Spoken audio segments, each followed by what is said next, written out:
मत्ती अध्याय 9। लकवे के रोगी को चंगा करना। और वह नाव पर चढ़कर पार गया और अपने नगर में आया, और देखो कई लोग एक लकवे के मारे हुए रोगी को खाट पर रखकर उसके पास लाए। और यीशु ने उनका विश्वास देखकर उस लकवे के रोगी से कहा, हे पुत्र, ढांढस बांध, तेरे पाप क्षमा हुए। और देखो कई शास्त्रियों ने अपने आप में सोचा कि ये तो परमेश्वर की निंदा करता है। और यीशु ने उनके मन की बातें जानकर कहा कि तुम लोग अपने अपने मन में बुरा विचार क्यों कर रहे हो? क्योंकि सहज क्या है, ये कहना कि तेरे पाप क्षमा हुए, या ये कहना कि उठ और चल फिर? परंतु इसीलिए कि तुम जान लो कि मनुष्य के पुत्र को पृथ्वी पर पाप क्षमा करने की सामर्थ्य प्राप्त है। उसने लकवे के मारे हुए से कहा, उठ, अपनी खाट उठा और अपने घर चला जा। और वह उठकर अपने घर चला गया। परंतु जब लोगों की भारी भीड़ ने ये देखा तो वे चकित हुए और परमेश्वर की महिमा करने लगे, जिसने मनुष्यों को ऐसा अधिकार दिया है। मत्ती का बुलाया जाना। और वहां से आगे बढ़कर यीशु ने मत्ती नाम एक मनुष्य को महसूल की चौकी पर बैठे देखा और उससे कहा, मेरे पीछे हो ले। और वह उठकर उसके पीछे हो लिया। और ऐसा हुआ कि जब वह घर में भोजन करने के लिए बैठा तो बहुत से महसूल लेने वाले और पापी आकर यीशु और उसके चेलों के साथ भोजन करने बैठे।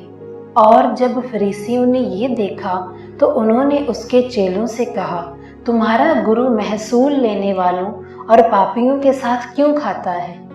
परंतु जब यीशु ने ये सुना तब उनसे कहा, जो भला चंगा है उसे वैद्य की आवश्यकता नहीं, परंतु बीमारों को आवश्यकता है। परंतु तुम जाकर इसका अर्थ सीख लो, मैं बलिदान नहीं परंतु दया चाहता हूँ, क्योंकि मैं धर्मियों को नहीं परंतु पापियों को बुलाने आया हूँ। उपवास का प्रश्न। तब यूहन्ना के चेलों ने उसके पास आकर कहा, क्या कारण है कि हम और फरीसी इतना उपवास करते हैं पर तेरे चेले उपवास नहीं करते? और यीशु ने उनसे कहा, क्या बराती जब तक दुल्हा उनके साथ है शोक कर सकते हैं? पर वह दिन आएंगे जब दुल्हा उनसे अलग किया जाएगा, उस समय वे उपवास करेंगे। नए कपड़ों का पैबंद पुराने कपड़ों पर कोई नहीं लगाता, इसीलिए वह पैबंद वस्त्र से और कुछ खींच लेता है और वह अधिक फट जाता है। और ना ही नया दाखरस पुरानी मशकों में भरते हैं, क्योंकि ऐसा करने से मशकें फट जाती हैं और दाखरस बह जाता है और मशकें नाश हो जाती हैं। परंतु नया दाखरस नई मशकों में भरते हैं और वह दोनों बची रहती हैं। मृत लड़की और बीमार स्त्री। जबकि वह उनसे ये बातें कह ही रहा था कि देखो, एक शासक ने आकर उसे दंडवत किया और कहा, मेरी पुत्री अभी मरी है, परंतु चलकर अपना हाथ उस पर रख और वह जीवित हो जाएगी। और यीशु उठकर अपने चेलों समेत उसके पीछे हो लिया। और देखो, एक स्त्री ने जिसे 12 वर्ष से लहू बहता था, उसके पीछे से आकर उसके वस्त्र के किनारे को छू लिया, क्योंकि वह अपने मन में कहती थी कि यदि मैं उसके वस्त्र ही को छू लूंगी तो चंगी हो जाऊंगी। परंतु यीशु ने फिरकर उसे देखा और कहा, पुत्री, ढांढस बांध, तेरे विश्वास ने तुझे चंगा किया है। और वह स्त्री उसी घड़ी चंगी हो गई। जब यीशु उस शासक के घर में पहुंचा और बांसुरी बजाने वालों और भीड़ को हुल्लड़ मचाते देखा, उसने उनसे कहा, हट जाओ, क्योंकि लड़की मरी नहीं पर सोती है। इस पर वे उसकी हंसी करने लगे।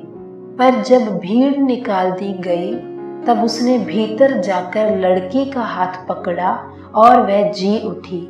और इस बात की चर्चा सारे प्रदेश में फैल गई। 2 अंधों को दृष्टिदान।